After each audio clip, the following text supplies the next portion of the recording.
And it's Friday morning. Forrest Hartman, our favorite movie critic, here to talk about the new release this weekend, The House with the Clock in Its Walls.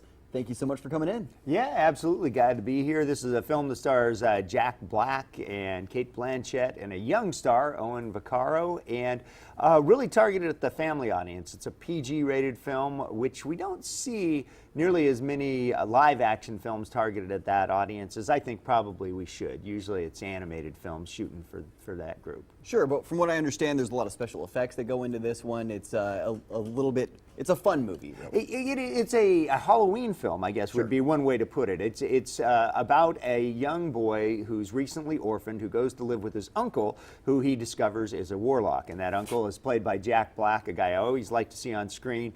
The uncle's best friend is a witch, played by Cate Blanchett. And so it's sort of this magical world. We get lots of jack-o'-lanterns and things. And so I don't think the timing is any mistake here as we get ready to head into October. So it's probably a really good and fun movie for parents to take the kids to. It's funny that in the commercial break before, I was saying I'm excited about this one, and you said, well, the target audience might be a little younger than you are. Yeah, well, you know, I was pretty excited about it too, because I think the cast is really good. Yeah. Jack Black's great, Cate Blanchett's good, and there are certainly franchises like Harry Potter that appeal to all ages because they're so well done. And I'm sort of sad to say I don't think this movie, if you judge it just as a movie, is a classic. I don't think it has that kind of charm.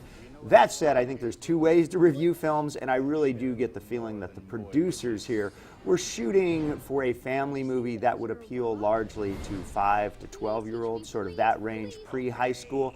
And from that standpoint, I think they do pretty well. I have a hard time imagining anybody who really enjoyed Goosebumps, which also starred Jack Black, not thinking that this is a fun film. Okay, so in some ways they're a little bit similar as far as the makeup or the comedy of it. Yeah, absolutely. I mean, and the tone. I mean, this is a movie that has scary moments, but they're not too scary. Sure. You know, I mean, adults probably not going to be terribly frightened by this, but hey, if you take yourself back to when you were 7, 8 years old, you know, some of the stuff in this movie is pretty creepy. Well, so it sounds like if maybe you're looking for a film for you and your family to go to, this might be a good one for you. Real quick, 1 out of 10, what'd you think? Well, I mean, I think for just general people, I'd give it 6.5, you know, right there. It's not a great film, but it's also not bad, kind of entertaining. For younger audiences, I think they can probably elevate that rating by a point or two. Well, 6.5, not bad. Forrest gave Predator last week 5 out of 10, so at least we're moving on up. I do think it's better than The Predator. Well, there you have it. Megan?